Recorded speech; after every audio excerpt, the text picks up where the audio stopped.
And we're live. Hello, ladies and gentlemen. Welcome to Wheel Talk, the podcast with a guy in a wheelchair and a girl in a wheelchair. Brittney, what up?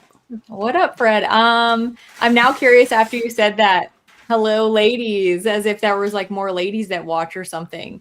Now I'm curious, is there more ladies or guys? I think that there's more guys that watch us. No, it was a random thing because I recorded a different podcast last night, and that's how we used to start our podcast, going "Hello, ladies and or Oh, gentlemen." So yeah, it was just oh, a nice. random thing. It was random, but anyway, boy, do we have a spicy one for you today? If it's not religion or politics, it's reproductive rights. No, it's well, Brittany, you wanted to talk Almost. about something. It's definitely not as spicy as the last couple of episodes, but yeah, we wanted to talk Yeah. about something, and I'll leave it to you. What do you want to talk Yeah. about? So this is just something that's been on my mind because on social media, there was a girl that I did a workout class with online years and years ago. She's so nice. Like, I just want to preface this. I got along with her great. She's so nice. Didn't get a weird vibe from her or anything. And I think she's awesome. But she's chosen to now have this is her second pregnancy with a sperm donor. So she used to talk about, she's in a wheelchair, by the way. She used to talk about how hard it was to find love and, it was difficult to go out with people and all that stuff. And then she talked about wanting to be a mom and that she was going to do it whether she found a guy or not. And I don't know why, for some reason, that makes me, I don't know. I just wanted to have a conversation about the moral, like ethics of it because there's adoption, which is, somebody giving up a child willingly and you welcoming them into your home. They may not ever know their birth parents, and that's probably a struggle for some kids to deal with. But you didn't choose that. You didn't choose to make that trauma or that struggle for that person.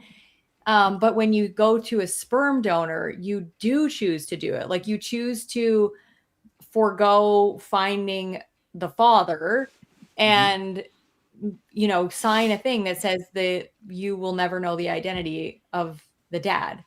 And I just think that that's a cruel thing to do. Plus, I'm just like, if people in wheelchairs, like, if you just think it's hard to find love and you don't try and you're just like, oh, there's this alternative. And then there's the whole thing about like, parenting from a wheelchair as a single person.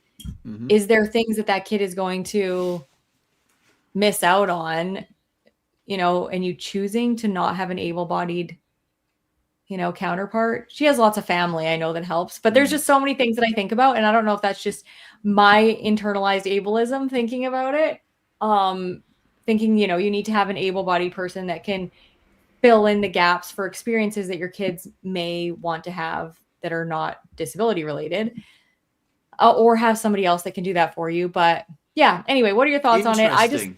I just thought it was a I think it's unethical to definitely make sure that your child doesn't know their father. And Well, selfish because you want a child. I do have an opinion on it. I didn't think that we were going to disagree on this actually, because I thought that you were. I didn't think that you were coming from it from an angle that you thought it was like morally unethical. Because I think having a, but there is a grey area. But you were saying how, because I've always thought a sperm donor would be good for like Chris and I. You know what I mean? And Yes. we'll definitely pivot into this a bit later on for sure, because I've got some things to add. Yeah. But say for example, because I've got fertility issues because of my spinal cord injury, and I thought, oh well, if we could have a sperm donor, that'd be amazing, right? Chris could get up the duff, and it'd be easy. Like whether it's through an agency or I don't know, maybe it's just some weird thing that I thought of, but it was just like a solution to a problem, right? If I can't use my own sperm, use someone else's, doesn't matter. We'll still take care of the baby. But then you say, this woman's in a wheelchair, and then she'll be a single parent in a wheelchair, and that Yeah. is really quite different because she wants. I know that becoming a parent was going to give your life meaning and purpose, and especially if you're a woman, it's Yeah. something that is a real burning desire for some women to become mothers, right? And if she has a sperm donor, but then doesn't have an able-bodied partner, that is going to make her life and her child's life objectively more difficult. But then if she's got a supportive family, I don't know. To be honest, I'm not against sperm donations in general, but like now Yeah. you've brought that up, it does bring a different perspective to the table, and I'm not sure how I feel about it. Yeah, it is. It is interesting. I'm not against sperm donation in general if it's a solution to something that doesn't allow you to have a child at all. You know what I mean? Like if your infertility created the situation that you couldn't have a child of your own and you had two loving parents, um I'm not sure. I don't, because they're still gonna not really know their dad, but they do have a dad. Do you know what I mean? Hmm. In the situation of somebody using it because their sperm, is inadequate, it would be sort of like somebody using a surrogate uh, that couldn't bear children because their womb was unhealthy or something. Yeah, I don't know. And I don't know whether I just have to like think about this more or whether it's even a big deal because like Joe, his dad that he grew up with is not his biological dad. He's never known his Hmm. dad. And he doesn't care. Like he could care Yeah, yeah, less whether he knows his real dad. It doesn't bother him that he doesn't have that genetic history, doesn't know the health history, doesn't know what his dad looks like, any of that stuff. Doesn't care. yeah. And some people don't. And then other people, it really bothers. And they really want to know their biological lineage. Do I actually look like somebody? Where did I get these like quirky traits? Or, it Yeah. just is like a missing piece for them. And I think willingly doing that just because you want a child and yeah, I don't know. I have a really hard time with that, but I also don't know because I have two children.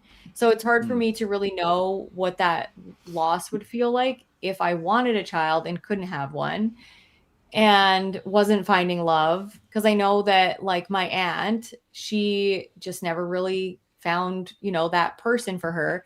And so she's 48 years old now. And she's like, Yeah. it's not going to happen for me. And she really grieved that.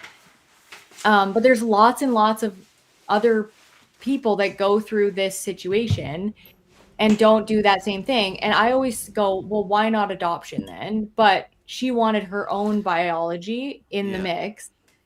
But I'm like, but Also, there's, would she be liable for adoption? Because I listened to a really good podcast once about adoption, and it was saying how super difficult it is to get approved for adopting someone. The loopholes that you have to jump through, and then they interview like your friends, and they ask them like really invasive questions about like, would this person be a good parent? And I don't know if you're familiar with the comedienne Dawn French. no. She's a British TV personality, comedian, and she adopted with her comedian husband Lenny Henry, and they had a podcast. She did a podcast, and I couldn't believe the hoops that they had to jump through. They were both professionals, financially adequate, and they almost didn't get approved. So the reason why people don't adopt, I think, is because it is very, very difficult and probably a lot easier to go down the sperm donation route. But I agree. I think if it was easier to adopt, I think there's nothing wrong with adoption. But I think that logistically, it's incredibly difficult to get approved for that, I especially if you're a also, single parent in a wheelchair. You know what I mean? well, then let's talk about this conversation. So sperm donation is essentially adopting somebody else's like genetics and like is there a process that you have to get approved for that because they know that you're going to have a baby eventually. So that's what I mean, like there's no, if you want to actually adopt a live baby, then there's this whole rigmarole that you have to go through. But they're like, if we don't care what happens once we get our money for the sperm, and it Yeah. goes somewhere. I don't care whether the parents are decent parents or have resources to raise the child or anything. Like, I don't know, actually, if somebody knows. Does anybody know if you want to get donated sperm, do you have to go through an approval process to make sure that you would be good parents? I don't know about that, but yeah, why is it different that yeah, I know that it is expensive to adopt, and I know that if you want, say, specific things, like I want a child that kind of looks like me with certain color hair, like if you just want any child, then it's not as hard. But yeah, I Yeah. don't know. I don't know why it like just made me think about all these things, and I just can't imagine deciding to get pregnant on my own without having somebody there that was like the father. That being Yeah. said, there's plenty of people that get pregnant and then the father disappears, or and it just happens Yeah, anyway. exactly. So I'm going to ask ChatGPT okay, where you can get approved for a sperm donor. I was just yeah, do it. yeah. Give me 2 seconds. When you adopt a baby, there's a big process to go through. But when it comes to a sperm donor, what sort of hoops do you have to jump through? Is it a lot easier to get a sperm donor than it is to get adopting? We'll see what it says. Yeah, Oh, mighty one, give me the answer. Oh, it's not working for some reason. Maybe because I used my limit already. But I anyway, know you have the free version. I can use mine because I didn't use anything today. I'm Um, really surprised it didn't work. I don't want to waste anyone's time, but yeah, I think it's because I used it all. I used it all already. Bloody hell! Never mind. that's hilarious. Yeah, sorry. Um, I've been chat GPTing myself. I don't use it as much as you, apparently. Oh, there was a lot of things going on earlier that I needed advice with. We don't need to derail the conversation, but let's just say it's probably I would imagine it's a lot easier to getting a sperm donation than adopting a live baby, because yeah, I just assume it would. But yeah, so if you were adopting and you were a single parent in a wheelchair, that would certainly affect your chances, right? I mean, like they have to, ethical or not, like logistically, that is you're entering them into a more difficult life, you know. If especially if Dawn French and Lenny Henry had to be thoroughly interrogated, you know, then surely if you're you have to provide I don't know. There's just lots of things that would be a lot of reasons for them to say no, thank you. You're not I know that a you have viable to go through candidate. like a financial thing. You have to, prove that you have jobs and all that. I think you have to be medically sound, to some degree.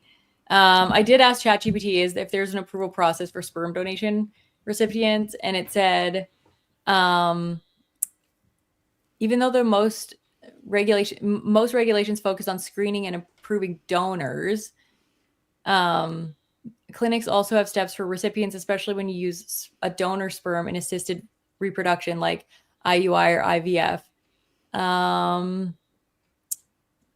Direct donation programs, it's not really regulatory context in Canada. Assisted Human Reproduction Act and related safety of sperm and ova regulations focus mainly on donor suitability, but not actually on. Yeah, it looks more like there's more regulations for the donor who, like, you have to have certain health records and prove that you're not, I don't know. Did you ever see that Netflix documentary, The Man with 1,000 Kids? Oh my God, that was what I mean. Mental, Like, mental. and then like there was like siblings all in the same neighborhood. Like Oh, it was crazy. crazy. Yeah, that was so wild. And then That's so apparently there was like wild. a spin-off thing where this other guy, like there was a community of them that were like going around the world, like spreading their seed. It was just wild. And apparently the fact that it's happened in the gene pool, it's like already like kind of poisoned the gene pool of the world because there's so many of those kids. It's like the sort of network effect of them spreading. Like Well, it was and wild. I don't want to. this scary thing is that like if they don't know who their siblings are out there and there's a multiple of them, you could potentially marry your sister. Or, yeah, And bizarro. they said in the documentary as well that when the siblings meet, they have this connection because obviously they don't know that they're brothers and sisters, but they look similar. Yeah. That was quite an attractive guy, so he was like having attractive kids, you know, and they have this attraction to one another, but they don't know what it is. So sometimes they are actually attracted to one another, and it's like wild. Oh So my god, gross. yeah. That's so gross. There's a few people commenting in the comments. Jesse said it's nobody's business, but there's ultimately, and I do mostly think that. I don't know. I have a hard time with that because there's plenty of things out there that people do with their kids, their animals, their whatever that is their business. That I'm like, should that be allowed? You know what I mean? But you have to like just stay out of things. Yeah, it's hard. Yeah. Jim says, what about two disabled parents? That's, yeah. I mean, Yeah. when it comes to like ethical and moral, I think it depends. Again, there's such a grey area. What sort of disabilities? Is it two high level quadriplegics? Because, well, I don't know. They need a lot of help to make it work in the first place. They need a lot of help logistically to raise a baby. Or would it be two low level paraplegics? Or what sort of disabilities are we talking about? And then also, who gives them the right to decide? But then, if they have it naturally, that they just have to deal with that situation, right? But again, going back to adoption, if two disabled parents were to apply for adoption, would they even get approved? Like, I don't know what the approval. It's an interesting question. What are your thoughts? It's so hard to know because I was just watching. I think it was on Instagram, but it was a lady who had severe addiction and she lost her kids for a number of years and got them back. So I'm like, there's plenty of able-bodied parents who, objectively are capable of raising children, but emotionally, mentally, they're not capable of it. And then there's plenty of people who are disabled who might have access to money, the resources to get help for everything that they might need in terms of the physical limitations that they have, but they have the mental, emotional, financial capacity to actually provide for a child and raise a more well-rounded human being in the end. So I think that there's so many factors that you would have to think about. And I think that a physical disability that is visible, obviously, is automatically like a notch, against you, just because of, I don't want to say ableism, but it's just that people can see what the limitations are, but people can't see what the limitations are with somebody that's maybe doesn't have the emotional regulation or availability to raise a child. You can't see that on the outside. And they might be very, charismatic. They can answer questions in an interview. I mean, the most narcissistic people in the world, or like sociopaths, like they're very good in conversation lots of the time and not great parents. So yeah, I don't know. I'm sure there's plenty of people that get approved for adoption and stuff like that are terrible parents, and plenty of people that get denied that would probably make okay parents or good parents. But then when you add somebody into the mix that is a judging body, that's just the way it goes. And if you have to go through those channels because you can't have a natural birth, then you just have to kind of put up with that annoyingness. But yeah, I don't know. It's really hard because well, as you know, I am quite insecure about having like being a dad in a wheelchair, and I'm quite capable. Like I say, I've got a low level injury. I'm quite capable. I'm quite fit and active, and I think that I could do a lot of things. But like I said to you before, when it snows, I can't even get the bloody shopping out the car, So how am I going to get a baby around the car? But then also I've got an able-bodied partner with Chris, which actually brings me on to the next topic, which I wanted to talk about, which took us both by surprise. But I think I've told you about this, but we're sort of trying to, have a baby at the moment. Trying, but not trying. No, we are trying. Oh. We're definitely trying. And and it's been unsuccessful so far. And then, so Chris the other day, she's asked ChatGPT, do you think that cannabis use affects fertility? To which ChatGPT was like, yes, absolutely. It affects it for the man and the woman, and it can be quite a significant risk for fertility. And we were chatting with ChatGPT, and we were like, "Oh, really?" Because I really, really enjoy cannabis edibles. I really enjoy gummies. I've had so much taken away from me. I'm a disabled man. I like getting a little bit high every now and then, and so does Chris. She really enjoys it. I don't know that parenting. Lots of sacrifices come with parenting, but I haven't even had a kid yet, and you're asking me to give up the one thing that makes my life bearable? Like, come on, is it really that bad? Because I genuinely 100% don't see any negative side effects from my mild cannabis use. Only positives. It makes me more creative. It makes me create more, consume less. It makes me less of a knob. It increases harmony in my relationship with my girlfriend, with my mum and dad. It just makes me just love people more. I love it. but does it lower my sperm count? Because if it does, that's so awful. I don't even drink alcohol. I don't even take any other drugs. You know what I mean? I'm such a good human being. I've got a job. You know, why do I have to give up the thing that I love so much? You know? Yeah. I think I think for me, you would have to tease out whether it was reducing sperm motility or sperm quality.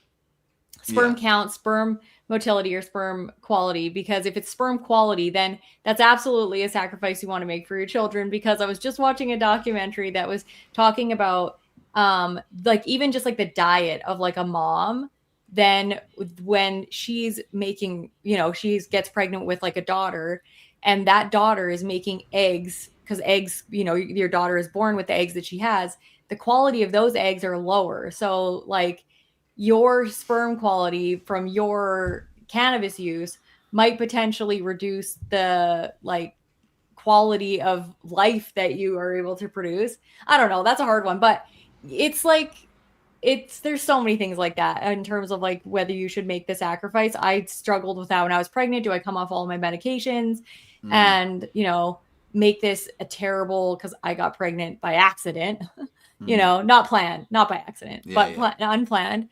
So then I wasn't reduced any of my like medications, and then it would have been a really uncomfortable time during the pregnancy to reduce the medications.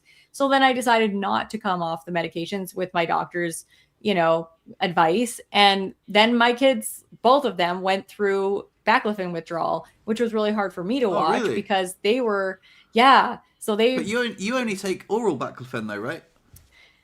yeah, they still went through baclofen withdrawal. Like with No way. Jacob, I didn't even really know anything, but when Jacob was born, they asked if I was like, they gently brought up the subject of drug use, in terms of like they thought I was like smoking crack or like, doing something like that crazy. Cuz or heroin, because it was like Mm. it kind of looked like a baby that was going through withdrawal with that. And so then they finally found out my medical history and that I was on baclofen. They were like, "Oh, that's an easy fix. We just have to give your baby baclofen and then wean your baby off slowly." But it was like, Oh, it was wow. so, I was like, "Oh my God, my poor little baby is going through baclofen withdrawal," which could have been very dangerous. I wonder if Because, baclofen like affects sperm count. I I should don't ask know. ChatGPT. Yeah, I have to maybe wait ask for it to about that. refresh. I'm unaware of any reproductive side effects from baclofen in terms of that. But yeah, so there's I know like the it can sacrifices that affect you, ejaculation, like, but oh, yeah, because like the really? ejaculation is like a spasm. There's like a Oh, yeah. So yeah. people with baclofen pumps, I think is they make it's harder for them to ejaculate, and they say that if you want to ejaculate, then I think it's anecdotally, or I don't know, maybe there's some science behind it, but I know that I've read on forums and stuff that if you if you don't take baclofen, you're more likely to ejaculate, Oh, stuff like that. But I don't know. I don't know. It doesn't really affect me that much. I mean, there's lots of different things that do affect it, but I don't need to go down that rabbit hole at the moment. But yeah, going back to the cannabis thing, it's so annoying because like I know that Chris, if she got pregnant, she would have to give that up. mhm. And I think you have to give up coffee as well, right? Oh my god, like You have I to give can't. up Oh my god. coffee. You're not supposed to eat like raw egg yolks. You're not supposed to Yeah, eat like yeah, all kinds of stuff. And whether you adhere to those like crazy things, I mean, I eat soft egg yolks, and like I yeah. wasn't crazy about that stuff. Um, but yeah, I wasn't a drinker or anything, so I didn't have a hard time giving up any of that stuff. It just, yeah, there's lots of sacrifices that you have to make. And it seems like it would be harder, but when you're pregnant, at least I didn't have any issues. And I know a lot of women that get pregnant and they don't have any issues giving the things up because they know the baby's inside of them. You know what I mean? Yeah, Like yeah, yeah. it's harder for the guy to give up things when they don't have like that direct connection where like I'm actually growing a baby, because they're like, I don't want to give this stuff up, but it's hard then for you're just alone doing the things that you would normally do with your partner. And so I Yeah. think it's sometimes harder for the guys to give up the things or not give up the things, and that how it affects the relationship, that kind of thing. I can understand like making certain sacrifices once you've had a baby, but like even Like, it's so hard. Honestly, it's so hard. It's so hard for me to admit that this might be something that I'd have to consider giving up. Like, you know, even the thought of reducing it down, like ChatGPT was like, how many times a week do you have the gummies? And I'm like, I don't know, like 4 or 5 times a week. And it's like 4 or 5 times sounds like a lot. I'm like, that's not a lot. It's like I hold down a job. You know, I have some you know, I can't do snowboarding or biking. God forbid I get a little bit high at home. You know what I mean? I still do things. You know, don't judge me. And it's like, what about if you brought it down to 1 or 2 times a week? And even that, I was just like, oh, even the thought of that, I was just like, I don't even want to do that. You're like, I don't want to. I don't want to do that. And then Chris was the same. She was like, I don't really want to do that. Like, I had like, obviously she would do that if she was pregnant, but it was such a really interesting insight. And then thinking about, you know, ChatGPT was like, oh, you know, what about, you know, how does it make you feel? You know, the thought of giving up for even just a short amount of time, maybe 3 months. I'm like, 3 months. I'm like, I think that's not a short amount of time. But yeah, I don't know. I know that. Oh, it's just I haven't even got a baby. I haven't even. Do you know? I hadn't. It was just something I just hadn't anticipated, and I hadn't anticipated my own reaction to it. And it is one of those things. It's like, you know, I genuinely 100% don't think it affects my life in any negative way. I'm not like a useless stoner. I'm not. Mm-hmm. I think it genuinely enhances my experience of life. It absolutely sucks that if it lowers my sperm count as well, because that is just another thing, you know, like, crikey, I've already got a spinal cord injury. Why would you take it away from me? The thing that I love so much. That's so funny. I think the thing that sucks when you have a choice whether to abstain, like when you're pregnant, you don't really have a choice. Like, you do have a choice, but yeah. you feel like you don't have a choice. So you know that the abstaining is just, you have to do it. And so it's not as hard. But when you have the choice to decide whether to do it or not, then it's harder. I think that's so much harder. Just like when you get paralyzed, like if you don't have the choice of doing the thing that you really want to do, it's easier to accept than if you do have the choice and you have to choose to abstain from doing the thing that you want to do. It's so much harder when, you still have like the illusion of choice. But I don't know, it's just the first of many sacrifices. And I think that there's a lot of like things that you grieve, even just with the dog. Like, I don't remember grieving so much about things that like loss of freedom and all that when I had my kids. I don't remember going through that as much as I am with the dog. Like, I'm just like, oh, I just don't want to do all the things, but I have to do all the things. But I think that's what like postpartum depression is. And I know many, many, many, many, many women get postpartum depression where they're like, okay, I had a child. I thought it was going to be like the most joyful thing ever. And it's actually just a lot of fucking work. And, you know, I got to feed this thing and it cries and it shits and it eats and sleeps and makes my nipples want to fall off. And like, there's not a lot of like joy at the beginning. And it's tough for like a lot of women. And I think that that's just that kind of what you're feeling a little bit right now, is that there's like, there's things that you know will be good about having a child, but then there's all these things that you're like, I'm not going to have this sense of freedom anymore. I can't just do whatever I want when I get home from work. And, you know, all these things that you don't think about now, you're going to, so it's just the beginning of a long list of things. Yeah, I know. Like, I know that I definitely do want to be a parent. I definitely want to be a parent 100%. And when you've got a pregnant wife, you're like, oh my God, you know, like, everything, you know, I can imagine everything would be like, oh, tunnel vision. Okay, I'm going to be a good dad. I'm going to be, and when you've got a baby, like, oh, of course I'll give up these things for my baby, you know, but like, I don't even have any of that yet. And you're already asking me to give up the thing that I love.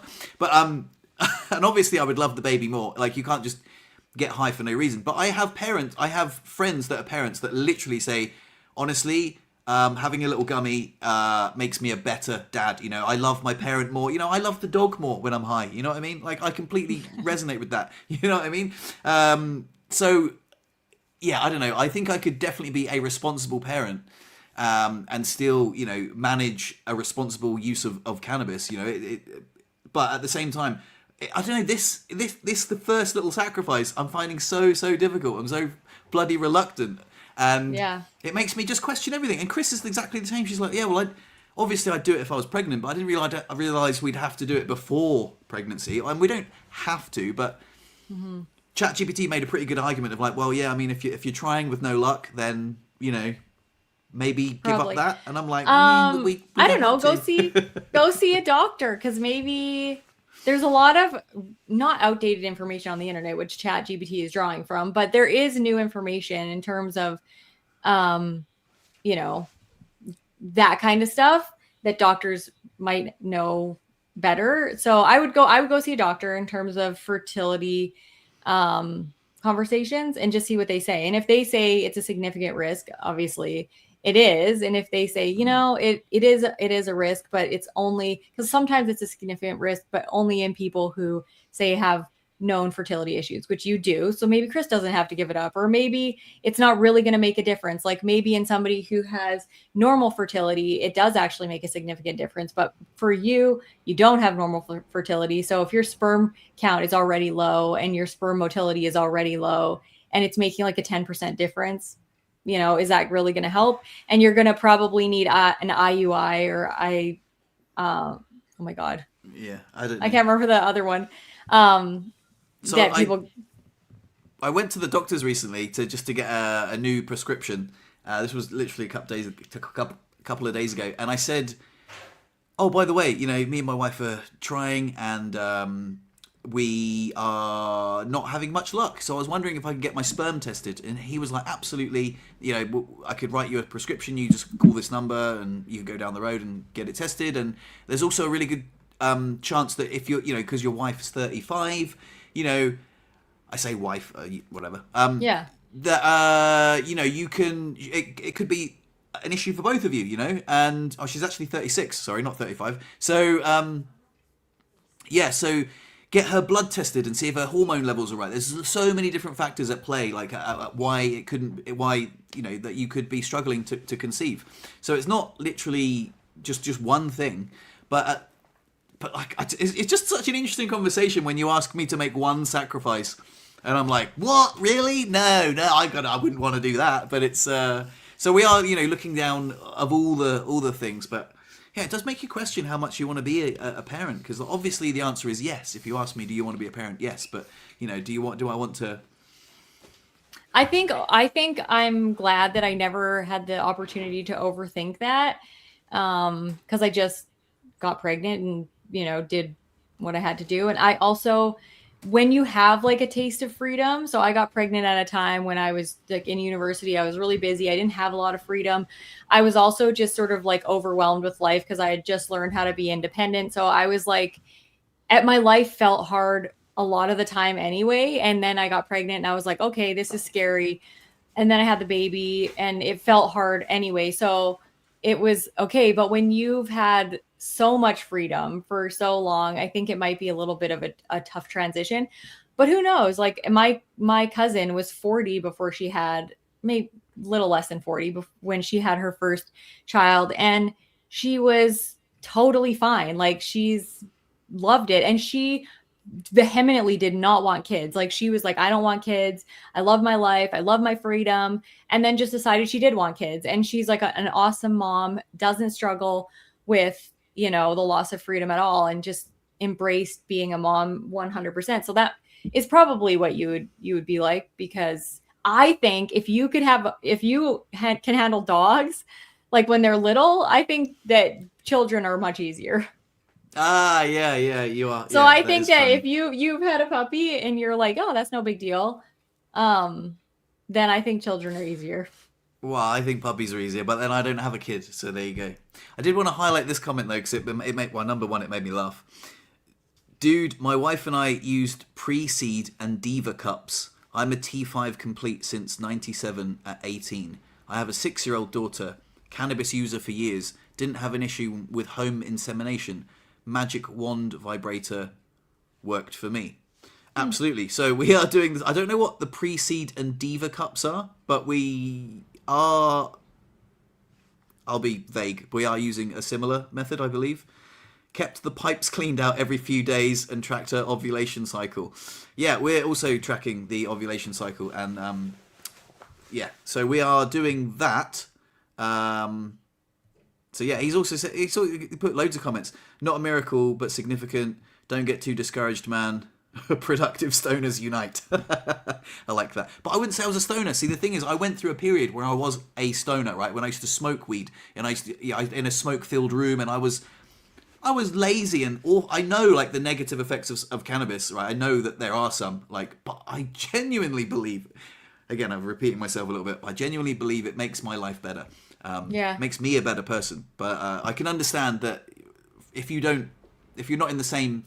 Yeah. If you're on the outside looking in, you can be like, oh, well, this guy sounds like a bloody addict. Yeah. My circling back to when you were talking about your friends or people that say having a gummy makes me a better parent or whatever, I'm 1000% fine with parents using substances if they're legal and they are able to, recognize if there's an emergency, handle an emergency, drive if necessary without getting a DUI or, putting their kids at risk. Because I know plenty of people who are parents that neither of them are in a state of mind that if one of their children was in a medical distress or something like that, they probably wouldn't be able to function or think about what to do. So for me, that's always been my thing. And I know that if I just don't drink, like I know if Joe's drinking or something, I'm not going to. Yeah. Because I want somebody to be able to drive if there's an emergency 100%. or go get my kids if there's an emergency. So as long as, whatever gummy you're taking when you have children is not making you so crazy or so high that you can't take care of your child, then I think it's probably okay. Like everything in moderation. Like I just nibble. I have a little nibble. I get like a little. I don't know. Whatever. I'm trying to. It sounds like I'm trying to over justify it here. You know what I mean? Yeah. But it's not like I'm getting like mega baked. Sometimes I like getting mega baked. But sometimes people like getting drunk. It's exactly. Anyway, if you know, you know. But I guess, like I say, people looking in from the outside, they might be like, oh, and I genuinely, it has made me question it as well. Like I'm not, like the fact that I'm so reluctant. Is like I'm like thinking, what is so unattractive about sobriety? I get it. Like I do have to, like I get defensive because when I'm getting defensive about the idea, which makes me question like why is it such a big deal to me? Like why is it such a big deal? Like so yeah, I do understand that my reluctance is something to maybe shine a magnifying glass on and be like, oh, let's look closer. Why am I so reluctant? And one of the reasons is, like I say, I think it helps harmony in my relationship. It really helps, and Chris likes it too. And we love getting a little bit high together. It's just bloody fun, isn't it? Yeah. But yeah, I definitely think that I don't necessarily think that there's an issue if you have a reluctance to give something up because there are people out there that are like, if you have a hard time giving something up, you're very reluctant to do it. That means that you have like addiction issues. But I'm like, I love chocolate and I have a really hard time not eating it. But that doesn't mean I'm a chocolate addict. You know what I mean? And it doesn't mean that I'll tell you what, if you said to me I had to give up coffee, I would be exactly the same. I'd be like, are you kidding me? I fucking love coffee. I love coffee. I love it in the morning. I love it mid-morning. Maybe I have a little bit of caffeine in the afternoon. I try not to have it too late in the day. But if you told me you can either have coffee or cannabis, I would probably choose coffee, to be totally honest with you. Really? Because I use it more often. Like I use coffee every day, right? I have a coffee every day, and I would struggle. I think I would struggle a lot more without coffee than I would without cannabis. So that's the sort of thing I'm talking about. It's not like it's not like I would be useless with. I would probably adjust to life without caffeine. But it's something that, if I don't want to, I like coffee, like I don't want to give it up. You know what I mean? I'd probably be fine without it, but there's that sort of, it's a very similar reaction. Like coffee makes my life better. I wake up sleepy after a coffee. I'm more alert. I like that transition. You know what I mean? Yeah. I feel that there's like, I feel the same way about a lot of things in terms of, just the fact that our lives are already, we have so much that we didn't have a choice to give up.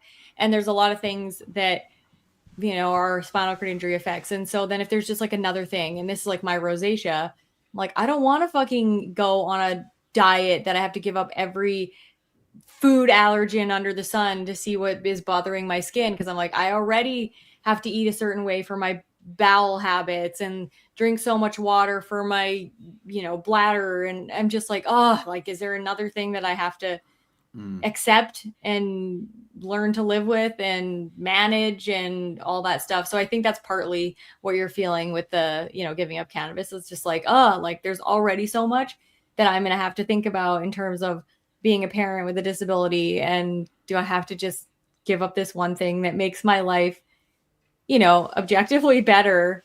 Yeah. I don't know. Yeah. Yeah. Do you, changing topics a little bit, because you said about your rosacea, do you still eat the raw garlic? Yeah. Do you think it, like, is there any sort of connection to that? Because I know that you probably eat a lot more raw garlic than most people. I don't think so, because I've had long periods where my rosacea has gone away and I've eaten the garlic through it all. So I don't know what it is. It always gets better, or it always gets worse in the wintertime. So I definitely know there's like a vitamin D connection. Because even though you're supposed to stay out of the sun with rosacea, the more I'm in the sun, the better my skin gets generally. But yeah, so I'm not really sure, because sometimes I'll eat. I always think it's like gluten, dairy, all these like soy, all the allergens. There's a whole bunch of stuff with rosacea because it's like a gut issue, like the gut microbiome. There's like a liver issue in terms of detoxification. There's like a whole bunch of things that you have to sort of do together, because it's not just one issue. But yeah, I'll eat gluten for like 2 weeks and my skin will get super good. And then I'm like, I don't know what it is that I'm doing. But yeah, like I said, there's sleep and detoxing and stress and all this stuff that goes into it. So it's probably all of the above, and I can't really pinpoint anything. But yeah, I'm determined to get it under control eventually. I just don't want to think about it sometimes, especially now that I'm trying to figure out life with a puppy and like get back to some sort of productive semblance of productivity with my YouTube channel. I'm just like, I don't want to think about more stuff. I don't want to. Yeah. It's too much. No, I get it. Yeah, it's it's tough. Anyway, so yeah, we've spoken about fertility issues. We've spoken about cannabis, the reluctance to give up cannabis. We've spoken about the sperm donor dilemma. Is there anything else you wanted to chat about? I thought maybe I would share that I went and hung out with Nolan on the weekend. No way, really? Who's the subscriber that lives near me. I forgot to upload a picture, but I'll try and show you him. Show you here. So yeah, I went there and he showed me he does like music mastering and mixing. So he showed me some of that, and he writes like songs like on these like software programs. So I was trying to tell him to do songs for like the background of my YouTube videos and stuff. So we'll see if he actually does it. But I took a picture with him, so I'll try and I don't know if you guys can see that. There we are. Oh, nice. That's so cool. What up, Nolan? Yeah, so it was pretty cool. I love being able to I obviously wouldn't hang out. I can't hang out with everybody, but it's nice when there's people that are close, because there are definitely a couple people that not even like, in the same province, but that I've become sort of friends with, that have reached out, and it's been kind of nice. So yeah. Yeah, that's nice. Yeah, Nolan's a good egg. He reached out to me recently because of the things we were talking about on the podcast about having issues with the relationship. He was like saying, oh, I read this really good book recently about this guy, James Sexton, the divorce lawyer. And I was like, no way. I was like listening to a podcast with that guy in the gym when he messaged me. So yeah, that was really nice. So yeah, he seems like a good egg. Yeah. He showed me this like crazy camp guy that does camping literally in the city I live in, or near the city. I thought you meant like camp. No. He has 2 million subscribers on YouTube, and he does all kinds of camping, just regular camping. But the video that we watched together when I was over there is stealth camping. So he literally just picked like a hedge. Oh. It's like a bush off the side of a busy street in Edmonton, and he camped in it. So he like he like got into it, found like an opening, like, you know, where the branches are all up higher kind of thing.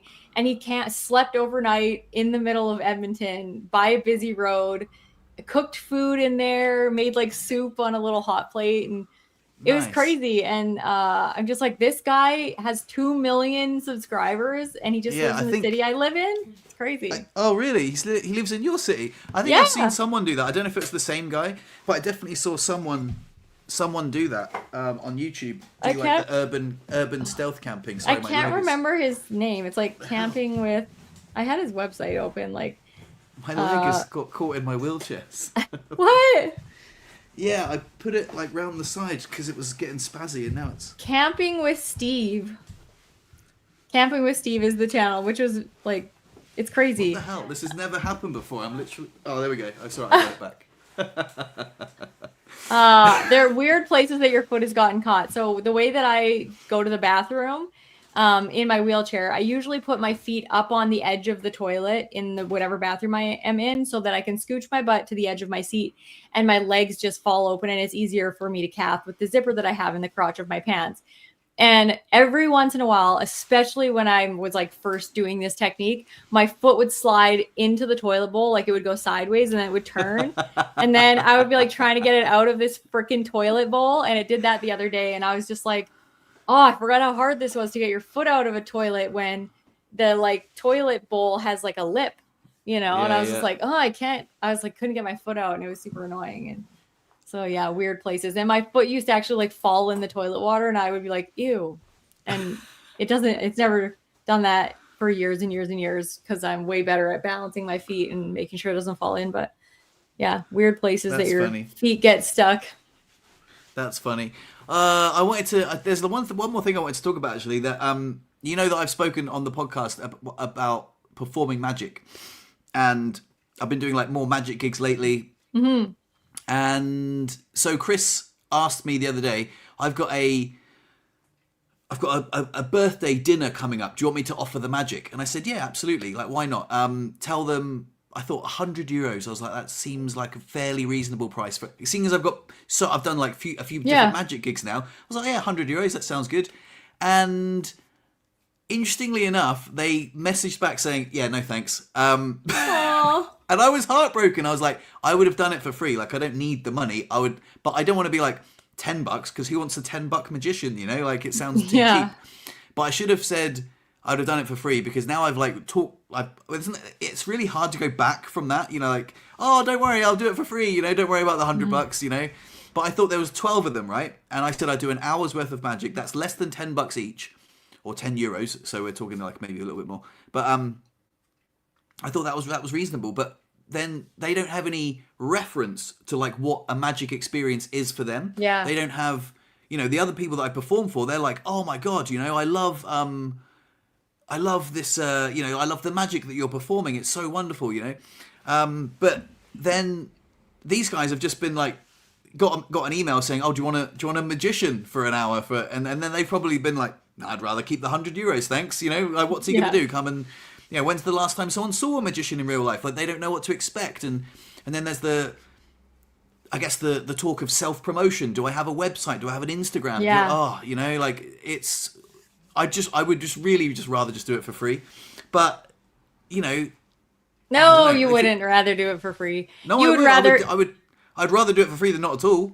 Then not at all. I think at the beginning, doing it for free is absolutely makes a lot of sense. And the way that you justify doing it for free is by getting testimonials and videos and things like that then you use to provide social proof to people that are going to pay you. So that's what I would do. I would be getting as much social proof as possible that you are an amazing magician. And then I would be putting it on a landing page of some kind, even if it's not just like a fancy website, just a landing page. That is like one of the things that I have done so wrong in everything that I've done.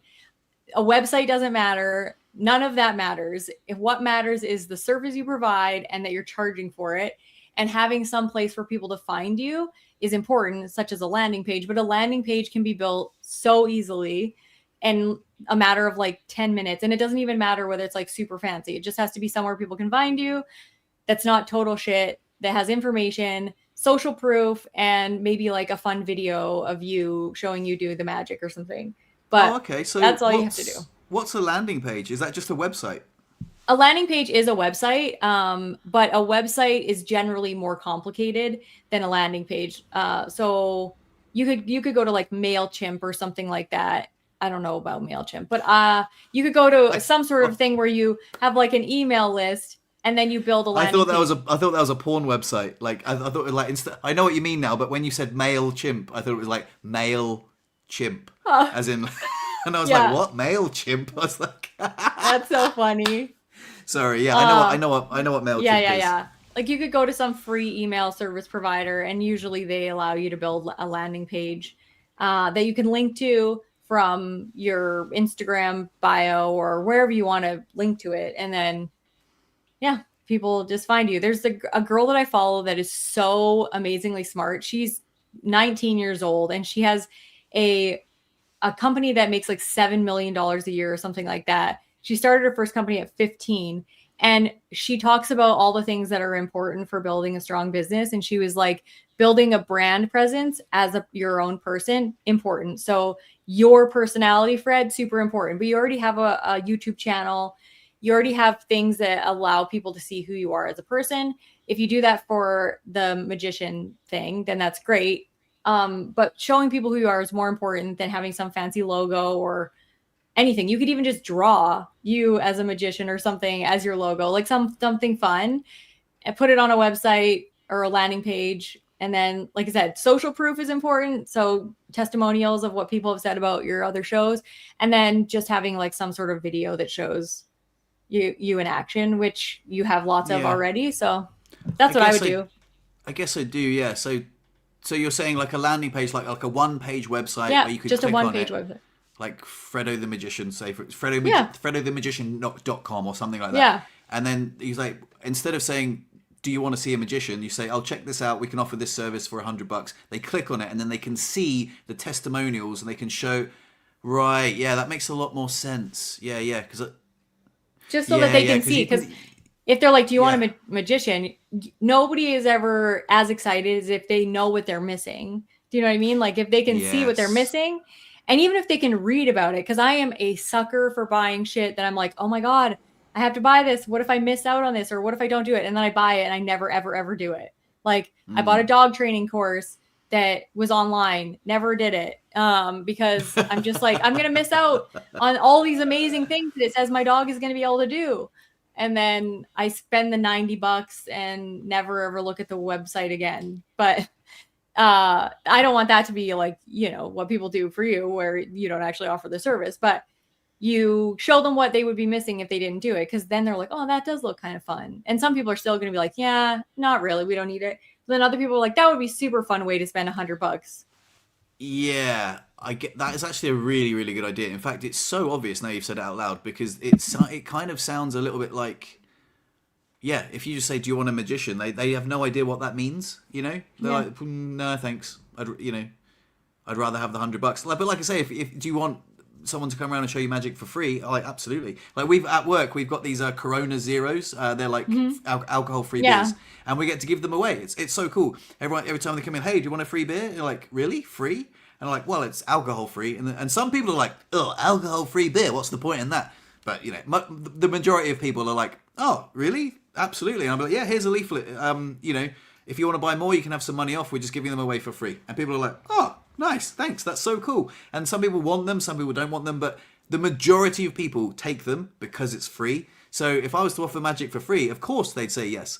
But at the same time, like I say, I'm not desperate for the money, but like it would feel better to offer a service that was paid. And also, Chris made a really good point when she said, if you do it for free, they'll tip you, but they'll tip you my tip. Like that tip was meant for me, for the catering. Yeah. You know what I mean? So I'm like, yeah, kind of, I understand. So, the other thing that I think is like, there's a lot to the psychology of selling, and I'm not one of those people that ever wants to like trick people into buying anything or whatever. Yeah. But if you show people the value of it and then you make it even more valuable, like you go, you get 2 hours for the price of one or something like that.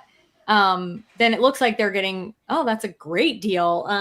Normally it's $200 and you get two for the price of one or whatever. So it's $100 instead of $200. Like, oh, we get half off. And I've loved to have a magician for half off or whatever. So then people will more likely to buy. But yeah, most important thing is just your positioning. So if the way it's said, do you want to add a little magic to your evening or whatever? Make your evening a magical one. We have a magician that we offer with our catering and it's half off, whatever. And here's some, information. Even if you had an email sequence that you could send out, like that showed that stuff, like you could just put it right in the email. Just show. That's quite a good idea. So he normally charges €200 for an hour's worth of magic, but if you get it with the catering, it's only $100. $100. That's like a little psychological trick. Yeah. Thing is, I like marketing, but I hate marketing at the same time. It feels so. I hate like having to trick people into getting a bargain, because when I see it online all the time, like, oh, get it now. If you buy it now, it's this price. I'm like, I'm sure if I came back in a month, it would still be this price. Yeah, but exactly. Yeah, Some of the time though, like there's nothing wrong. I don't ever want to trick people. That's the thing. Like, and I don't sell for this reason because I am terrible at it. I'm awful at selling and I hate psychological manipulation. And even all the things that you go to, I've been to lots and lots of things and they teach psychological manipulation, scarcity. They teach all these things. And I just recently was like taking another thing. I've had it for a long time. So I just keep continuing doing this little course thing that I'm doing. And she says, never lie. She's like, don't lie about the scarcity, but if there's genuine scarcity, like use it, right? So if you do have 10 people, 10 spots and 5 of them are gone, then say it's half sold. Or if 9 of them are gone, say it's almost sold out, but never lie. But there's plenty of people out there that lie. And I've been in business masterminds and I've been to, things like that. And they sit there talking about ways to lie to make people buy their product. And I hate that. But if you can figure out a way that's genuine, so let's say your $100, that was like, how long would you have spent doing the magic for? An hour. I said $100 for an hour's worth of magic. Okay, so that's genuinely what you would charge for an hour. So then either make it that they get double the time for that same price, but you're giving extra value. So you're genuinely giving extra value. You're not lying about your price, but you're adding an hour or something, if you don't have a full hour, then say that it's half an hour, like for $50, or just make it fit the actual time that you would actually charge for, and either add value by adding time or take money off and add the same amount of time. So like I said, don't lie, but sometimes people need a genuine nudge to do the thing that they really would have had fun doing. Like as an example, there was a mariachi band at my wedding that my parents paid for. And I was like, I don't want a mariachi band. That's so stupid. I don't need a mariachi band. We have a iPod at the time that we're just going to play our music on. I don't need that. And the people at the wedding, place in Mexico, they were like, it's super fun. They pushed it. And my mom was like, fine, we'll get the mariachi band. I think it would be quite good. And it was like the highlight of the night. It was so much fun. And I'm so glad that those people, obviously they're supposed to sell the packages, upgrade the packages, but I'm so glad that they pushed on that thing because they were literally so fun. I have so many pictures. They did like all these crazy things, and it was well worth the money that we spent on the mariachi band, because I think it was like $200 or something extra. Like it was crazy, and they were so fun. So I think sometimes nudging people to do something that they're going to enjoy is not a bad thing, as long as you're not lying or doing psychological manipulation. Yeah. No, you're absolutely right. There is like this cringe-worthy factor of marketing, and also self-promotion that makes me a little bit uncomfortable. I think it might come down to imposter syndrome as well, like am I, but when I think about it from just a sort of first principles, I'm like, well, I think €100 is an appropriate price, because once they've experienced it, they will be like, oh, that's definitely worth like a tenner of my time. Like each person would chuck in a tenner. That's 120, let's call it 100, but that's not I'm looking at it from the wrong perspective. I'm looking at it from my perspective. I think I'm probably worth about $100 an hour. I've entertained groups of people, and I genuinely think that was probably easily $100 worth of entertainment. But I'm looking at it from the wrong perspective. I'm looking at it from what I think I'm worth, whereas I need to look at it from what I can offer them. Yeah. I don't know. Yeah, I really need to rethink my approach. But it's really thought provoking. I've really got a lot from that. So thank you so much. I do think that looking at it from the perspective of the value that you provide to the customer more than your worth is much easier to sell. I just think that's easier to sell. Because if somebody tells me what value I'm going to get, not, I deserve $100 an hour because I am the best lawyer, blah, blah, blah, blah, blah. Like, I don't care that you're the best lawyer. Like, I could go find another really great lawyer. But if you say, like, I'm going to provide you this value, then it's easily worth it to me. I mean, and if you show that you have value, then people will keep coming back. And I think that's the most important thing, making it like about them. Because I have a realtor that I've never even bought a house. And he's showed me a bunch of them, but I freaking love the guy. And he still keeps entertaining or like engaging in the relationship. Because I know eventually I'm going to buy a house with him because he's so awesome. And he's not like, hey, are you ready to buy a house yet? He's literally like asking me about things that are important to me in terms of, my financial future or just like random stuff. He sends like gifts at Christmas and like all these like things that I'm just like, he's spending more money to nurture the relationship than I've ever given him because I haven't ever bought a house from with him yet. But I love that because he keeps providing value to me. And I know that the payoff for him eventually is going to be big because, houses are worth hundreds of thousands of dollars and his commission is going to be easily, $7,000 to $10,000 at least. And so him spending, $500 to nurture the relationship in the beginning and then get that back. And if you're spending, a couple $100s to make a great landing page, to put some stuff out there, or even to just give somebody like, I don't know, if you're entertaining kids, you bring a little package that has a little magic wand or something that gives the kids something fun to be a part of the experience, then people are like, that was so worth it. And they love it. But if you're always looking at the, like, I didn't get my $100 worth, then it's not. Yeah. But you love doing it for free. So just do what you would normally do. Provide the value and the money will come. I think this is a really valuable experience. I've gone from like not performing magic to actually performing magic, and now to like sort of monetizing it a little bit. And monetizing it always makes me feel a little bit uncomfortable because I feel like I should provide value first, which I have been doing. But yeah, I just like I say, I essentially I'm gutted that I've missed out on performing magic, which is something I love because I asked for money, which I don't need. You know what I mean? So I will. But it's also been so thought-provoking, and this conversation's been really valuable. So I really appreciate your insights about that. And yeah, I guess I'll find a landing page, and that'll be fun. I could. It's I don't know. These are all little steps, and you guys are all on the journey to watch me become a little magician. So yeah. Yeah, it's exciting to see. That's for sure. I know that these things are never comfortable, but also when you're like, this is like, it's market testing essentially. When you provide a price, if you put that price to enough people and everybody says no, your price is probably too high for the experience, right? So if it's a bigger group and it's $100 and it's, so it's just about testing a little bit and figuring out what works. And nobody's ever going to get it right the first time around. So. Yeah, I'm sort of getting carried away here. We need to wrap it up. But I'm on a magician's Discord. I'm on his Patreon, and he's got a Discord, and his is all about like becoming a professional magician. He like shows how much he charges. Like he's like, I went to this gig the other night, and I charged $200 for an hour, and the guy tipped me $200, so I made $400. Whoa, that's double the tip. Like that's crazy. Yeah, because he said it was amazing, and he also says about like what's the minimum that you would want for doing a magic show, and he said someone the other day said, that's too expensive. Will you do it for this? And instead of being like big headed, he said, yeah, of course. Went there, blew their minds, ended up getting the full amount anyway because they tipped him. And he was just he's a very talented magician.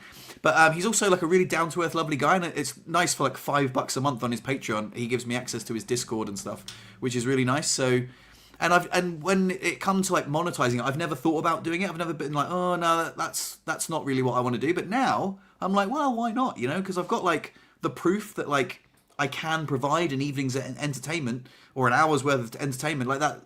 I told you about the lady who said it was the best birthday she'd ever had and that she was 74. You know, so I was like, yeah, I've got the proof that, you know, I can do it. So, and the marketing makes me feel uneasy, but anything that makes me feel uneasy is probably something I should move towards, probably something I don't understand that well. So, there's a thing that I that's the saw next step. on marketing that basically said, you know, a flower doesn't force a bee to come to it. Like a flower just does what it does. It provides beauty and nourishment, and the bee decides to come to it. So marketing can be a lot like that, where you're just showing what value you provide, and you're not forcing people to buy anything from you. And you're not, as long as you're not doing like that psychological manipulation that you're gonna have a terrible birthday unless you do the magic. You know, you have two choices: either have a terrible birthday or hire the magic with the catering. You know what I mean? I hate that.